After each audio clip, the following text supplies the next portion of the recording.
yan mga idol, oh. Bagong bilis na naman tayo. Sa buwansan lang meron ganyan.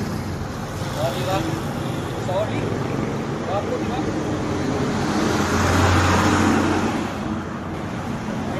5'3 ka lang? O, tinan mo, 5'3 oh.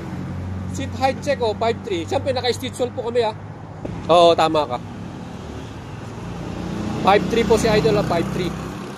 Pag naka-stitch wall ka, ayan oh, abot. O, diba? Yun. Tigas ba? Ayan, diba? So, Angeles pa siya, Pampanga. Malayo-layo pang pupuntahan. Ayan. Ano eh, no? 306,000. Nice. Sige, bye-bye sa ating idol, Howard. Thank you very much. Oh, lakas. Bye-bye. Yo.